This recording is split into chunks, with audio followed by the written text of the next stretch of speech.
Edna Duddleston. I've heard so much about you, Edna, and I don't know why.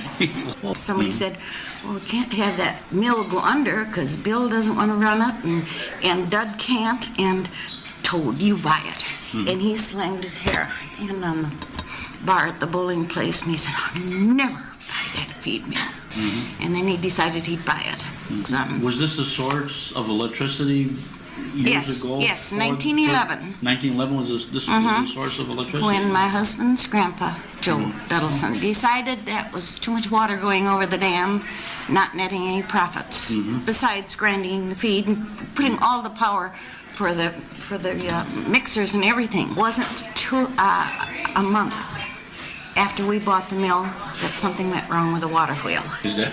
The paddles, it's not it's a paddle like that. Yeah. And a lot of those broke off. And it's supplied by a company in Ohio. And Dud and Bill were good. They said, well, it probably was ready to break when we sold it to you. So they hired that company representative from Ohio.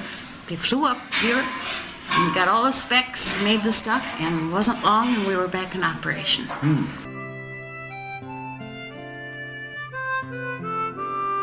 Hi, I'm Daryl Hansen. I'm the owner of Valle Milling with my wife Diane. Valle Milling Company is a feed mill.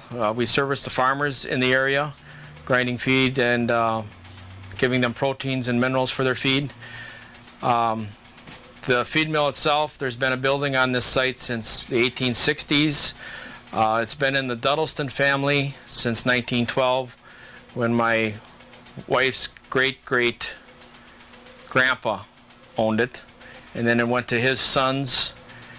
And then my father-in-law, my wife's father, bought it out in 1964. And my wife and I purchased the mill in 1987. So it's basically been in the family for roughly 85 years. So it's a basic, family-owned business. What we do here, and I'll take you for a tour in the mill, is grind, obviously feed for the farmers and deliver it out there to them. We'll come out here.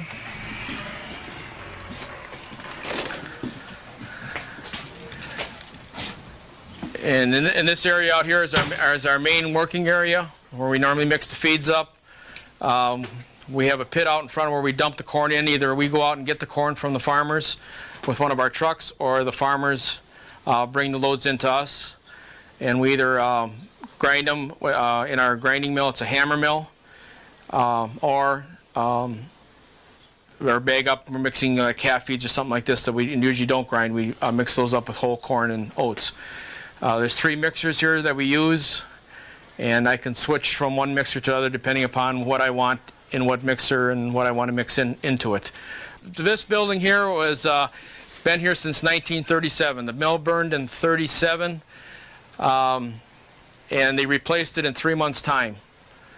Would have been my wife's grandfather had a sawmill at the time, and they bought 40 acres of oak woods. And he took the sawmill right out in the woods and cut all the beams and floor joists and everything as the carpenters ordered it. So actually the mill was built with green wood. Take a shot of it. And I should add that the mill on the other side is run by water power.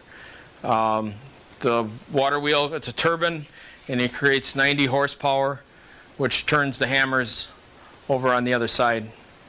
But when the water gets high and we don't have enough drop to the water, then we have to use this side as a backup. We're the only commercial facility in the state of Wisconsin that uses water power. There is, I understand, 1 or 2 mills that use it as a tourist type thing where they can come in and maybe get flour or something like this. We don't grind flour here. When I open those gates up, then it allows the water to drop down on the fins of the turbine, and it turns the wheel up here. And the wheel it's steel, and the teeth are wood. And what I understand, it's some kind of special maple that comes from Maine. And the teeth those teeth have been in there since 1979.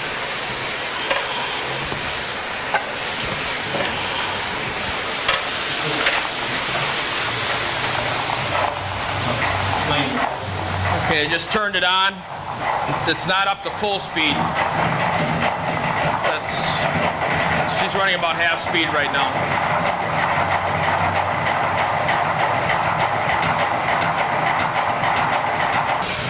Yankee ingenuity 100 years ago.